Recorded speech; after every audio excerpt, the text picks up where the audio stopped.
Today's question is, deep sea divers, what are your horror stories? I dive a lot, several times a week. My area has a lot of theoretically dangerous things: sharks and barracudas, morays and stingrays, blue-ringed octopuses, cone snails, box jellies, siphonophores of all kinds, sea snakes, stonefishes and scorpion fishes, venomous catfish, crown-of-thorns starfish, and various sea urchins that can hurt you in several different ways, titan triggerfish, and so on and so on. But only one thing has ever got me. Twice. Are you ready? Clownfish. Like Nemo. They are territorial and brave and will get in your face if you're near their anemones. I usually respect their space, but I was distracted watching something else a couple of times, and turns out they will actually bite if you don't leave their space fast enough. For real though, I don't have particular horror stories, but the scariest moments are probably when I get caught in strong currents and have to crawl on the bottom to fight it, going hand over hand like I'm climbing a horizontal wall. Despite what a lot of people tend to think, especially looking at the daunting list of dangerous animals in my area, sea critters aren't your problem. You leave them alone, and it's fine. Sea conditions like waves or currents, and above all human error, are the real killers. Edit. I just remembered an incident that did scare me. It was a human error/equipment failure issue. When you're diving, you want to ascend to the surface slowly. This is because under pressure your blood and tissues can hold more gases, in particular a note nitrogen from your compressed air, dissolved in it than when you're at the surface, and as you ascend to the surface these dissolved gases have to return to being gases. If you're slow, you just breath it out as you come up. But if you're too fast, they turn into bubbles of gas in your arteries and veins before they can be vented out. This causes embolisms as well as decompression sickness, aka the bends. I was diving with a friend at about 25 m, 82 feet, when her old beat-up BCD, the vest that you can inflate with air to control your buoyancy, started to inflate on its own. This has happened to me before as well, but I just disconnected the air hose from the BC immediately and carried on, and went on to do about 10 dives with a busted BC that I only inflated manually. She didn't think to do that, or didn't have time to do that. This happened very quickly. I saw that she was having buoyancy control issues. She was upside down kicking to try to stay down. But in the few seconds it took for me to realize how bad the problem was, she was already at the surface. Basically, I quickly glanced around to see if there was a rock I could use to weigh her down, and when I turned back she was gone. I followed her up, but not too quickly, and even so my dive computer was beeping warnings at me. When we met up, I wondered why she didn't use her dump valve. There is a valve at the bottom of the BC exactly for releasing air when you are feet up, especially since she was experienced and should know to do that. Then I saw that the string you pulled to open the valve was missing, so it was literally impossible to dump the air when oriented that way. So check your gear before you use it. I was pretty worried that she would come down with the bends, but she was fine. People are often worried that I dive alone a lot, but honestly all of my scariest and most anxious moments were problems occurring with other people. Not really deep sea, but deep enough for recreational diving limits, 30 m without additional training. Buddy of mine is a very experienced diving instructor and avid traveler. He's taught several friends to dive and then went on extended diving vacations together. This time it was my turn. First, a background. During our training he's emphasized battle-tested skills, practice, because diving can be dangerous. He's seen all kinds of shit, and he wants his friends to be safe divers. Takes all precautions and often makes training harder than it needs to be just so you get used to diving under stress. During the lessons he's told us many a crazy story to scare us straight. One of them was a situation 80 foot down on a night dive in Asia somewhere where a box jellyfish that was 10 feet tall was inches away from grabbing one of their group. The risk here is they can sting you bad, get tangled up, but the sting shock usually causes you to clench jaw, scream and spit out your regulator, etc., and in bad cases it can paralyze muscles for a period. Any of those things can cause you to drown. He very carefully did a come hither motion to the diver to get him to swim forward without looking behind him. It worked, and they got the fuck out of there. Didn't tell the diver what happened until they got back on the boat. Panic is the enemy underwater. Fast forward to my trip with him. I'm recently certified, feeling pretty confident. We're doing a bunch more dives and training to up my experience. We work up to a deep dive, night dive, wreck dive, all in one. You need additional training to do all three specialties. I completed each, and this was my first dive combining them all. I'm super excited. We're diving a sunken oil freighter from WW2 at night that's at 100-foot depth close to Hawaii. Also, I'm a little nervous as usually you only introduce 1 or 2 new variables each new dive, but this night dive charter only went once a month and the weather was perfect, so we booked it. So I'm going to have to apply several tactics all at once that will take away from being able to fully enjoy the fun of the dive, but whatever. I'm excited just to get to go. We dive down and the ship is badass. The experience at night only amplifies how cool and kinda creepy it all is. Fuck, the ocean is dark at night. You use flashlights and glow sticks zip-tied to your gear to see. Visibility is challenging, but it's like a rave down there with about 20 of us divers. Your air goes quickly at that depth. Maybe 20 to 30 minutes tops for a newer diver like myself, but I'm soaking it all in. My buddy and I are swimming by the ship's mast when I feel a tickle on the back of my neck. Instantly, I think back to that jellyfish story he told me, and I react with reptilian brain. I pull out my dive knife, and I start stabbing at the thing that's tickling my neck. I'm not fucking dying to a spineless as jellyfish. Forget pointing my flashlight at what it is so I can see it. I just start stabbing the darkness. Clearly not thinking straight or calmly. I'm breathing a little harder, tossing around a bit and causing a commotion of bubbles. Buddy is just staring right at me. After what feels like forever but probably was only 20 seconds, I finally get the sense to kick a circle and shine my light on what's touching me. I'm getting prepared to have to go knife to tentacle with this fucking jellyfish, and I see a massive fucking American flag hanging off the ship's mast. It's clearly been there for a while. It looks weathered, but it's got 7 or 8 fresh new holes in the bottom corner. Fuck me. I'm an idiot. I turn to my buddy, shine my light on him, and he's killing himself laughing. He saw the whole thing. He let me sort out my panic because he knew it would be a good lesson for me. I'm an idiot. We finish up the dive, get back on the boat, and have a good laugh on land. Next day, I tell the dive shop I've been diving with the story over a few beers and offer to buy them a new flag. They're killing themselves laughing at my expense and told me not to worry about the flag. The story was worth it. I bought a few rounds for us all to make up for it. I still feel mortified to this day, but it is funny to laugh at now. In summary, panicking underwater is a bad idea. Even if nothing bad happens and all you do is embarrass yourself. Well, here is my story. I was diving in a local pond with a group of much more advanced divers, cave divers, than I, just an advanced certification at the time. I am leading the dive, as to get used to pressures and responsibilities of heading the procession, they are mentoring me. It is a Texas puddle, visibility 10 feet max, not too deep, maybe 25 feet. The known horrible visibility makes it impossible to navigate by compass. We follow a line, string, put by other divers. These lines go from one sunken item to another. So, I know I am about to hit a small sunken boat. Don't remember which one. There are a few similar in a row in a same state of decay. So, I am first in the group. I get to the boat and see someone's black army boot sticking out from the inner quarters. Curious thing is, it looks somewhat new, not like items you find on the bottom. Hard to see, too much muck in the water. So, I touch the boot, thinking it is by itself, but it won't lift, like it is attached to something heavy. I put my hand further in and feel the leg continuing out, pants, the calf, and I see the second leg now. Fuck with a big letter F, right? I turn around and show a sign for the emergency ascent to the group behind me.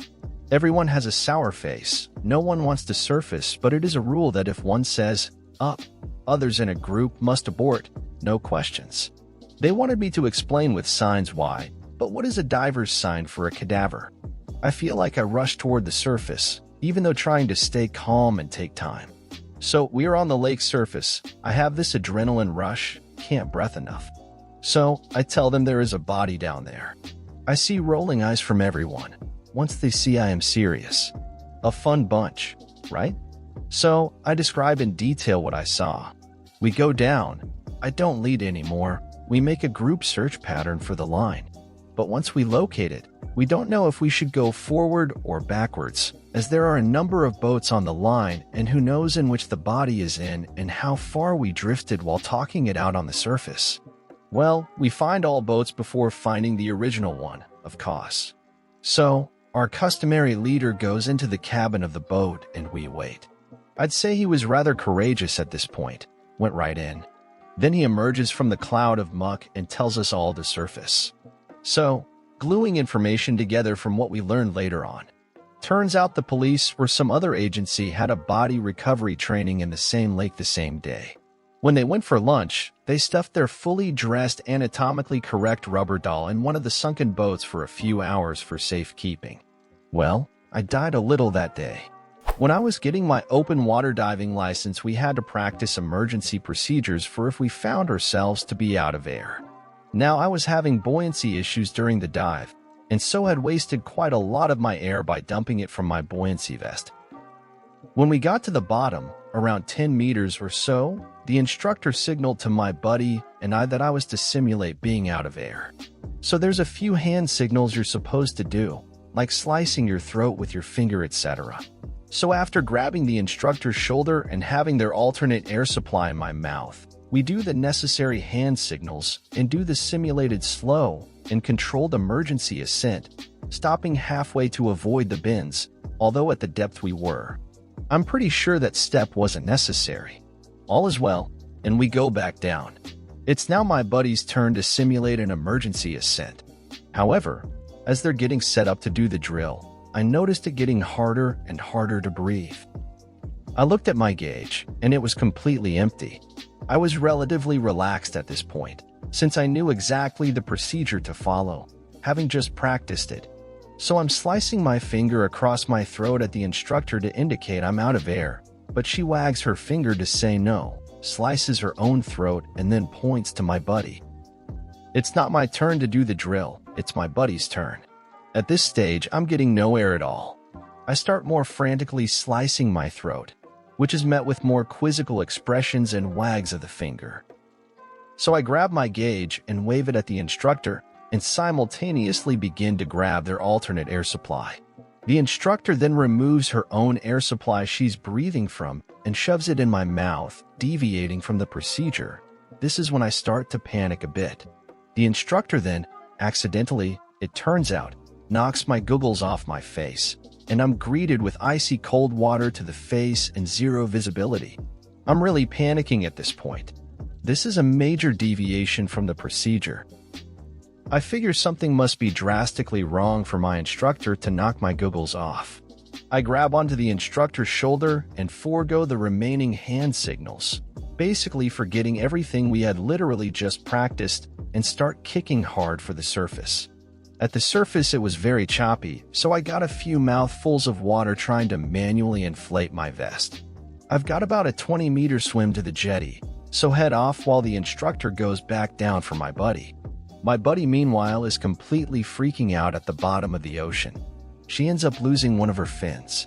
After getting back on the jetty, both my buddy and I sat out of the rest of the day's activities.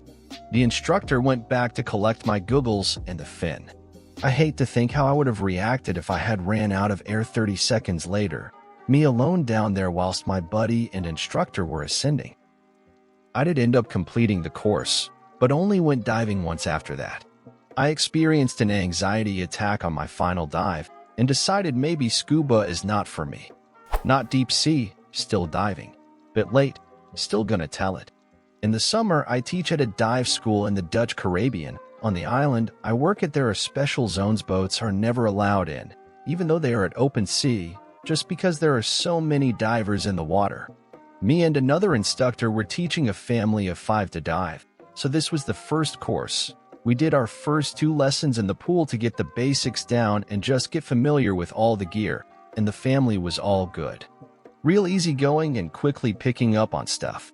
So for our first open water dive, we go to one of the spots boats are not allowed in. It's not too deep, good view, and nice corral structure as well. We do some exercises on the seafloor, about 10 meter, 30 feet. Deep in a sandy bit with nothing close by the students could destroy by accident.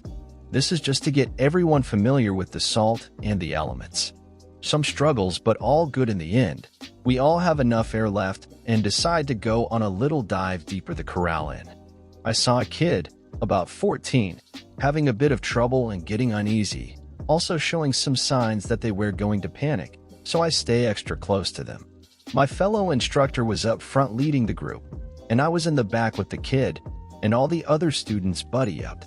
We do hear some boats and stuff, but you hear that often. They are not in the area just driving by, until this one rental boat comes in the area, and right at this time the kid starts to get more panicked. So I try to calm them down, which doesn't work. And the kid tries to go up quite fast, still at about 10 meters, not good, but not dramatic. So I grab on and do the procedure to try and stop him. Enter the rental boat, zooming right towards us. Fellow instructor is trying to get their attention by pulsing his secondary air to no avail. At this time the kid is panicking even more, and at some point I do have to let go because of my own safety. Please understand that I have been trying to calm them down for about a minute at this point. So the kid bolts up, and the boat did hit them, just barely missing the propeller. I really was just waiting to see the blood, but luckily noting. I also bolt up, was at about 5 meters, 15 feet, and check up on the kid, somehow totally unharmed, not a visual scratch. So I turn around to the boat, which luckily did stop, and all the adrenaline just lets go, and I swear this guy into oblivion. Professional? No. Was it a release for me ATM? Yes. We of course end our dive right away and go back to the shore. I offered to taxi the kid to the shore so they don't have to swim, but they wanted to swim and said they were fine. Although this is a good sign, I of course stay right on them. We get to the shore, explain what happened, and the kid goes to the hospital. Minor memory loss, but nothing else. So the kid takes a couple days break and then finishes the course like a champ. What about the rental boat idiots? We have the Dutch Military police dive at our shop, not just like officers, but also the detectives and stuff, so we tell them, and go to the rental place right away, only 1 or 2 on the island. Finds the captain of the boat and gives them a couple of strong words of advice, but also the shop owner gets some strong words. Parents didn't want to press charges, so it stays at that. In summary, 14 years old kid panics and get run over by boat, minor memory loss, and finishes course like a champ. At all is the other side. It gets deep near the bridge, and you're likely to see some larger fish down in the trench, so I'm down there checking some stuff out. When I look up, under the bridge, all I see are 3 massive shapes, way the hell bigger than me, and they're headed my direction very slowly. It was too dark to make out fins or general shape, beyond big. My first immediate thought was, oh fuck, bull sharks. The intracoastal is generally pretty safe, but you did get the odd bull shark here and there, and bulls are mean. They're not the gentle misunderstood giants that great whites are. Oh no. They'll bite you because fuck you, that's why. You know how squid will dart away from predators and leave a cloud of ink to distract and confuse them? I was about 2 seconds away from doing the same, only a cloud of something else. I was fucking terrified. Thankfully, what emerged into the bright sun was not a trio of sharks. It wound up being a family of manatees, a bull, cow, and calf. The bull was fucking huge, easily 9 feet. The cow is probably 7 feet long, and the little calf maybe 3 feet. Absolutely beautiful creatures. They glide silently by me, only a few feet away, each cocking their big heads to check me out, decide they're unimpressed, swim away. I was absolutely awestruck. I'd seen manatees before, but never one as enormous as this bull, and never a whole family. Once they were gone, I turned back to the nearby rocks and was checking out some little fish and crabs and stuff, watching them go about their little lives, when I get that feeling on the back of my neck, like something or someone's coming up behind me. I turn around, and here comes the bull manatee, right at me.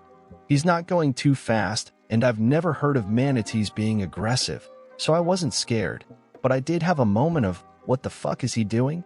He swam up super close to me, looked me up and down, then turned away close enough that I could reach out and pet him.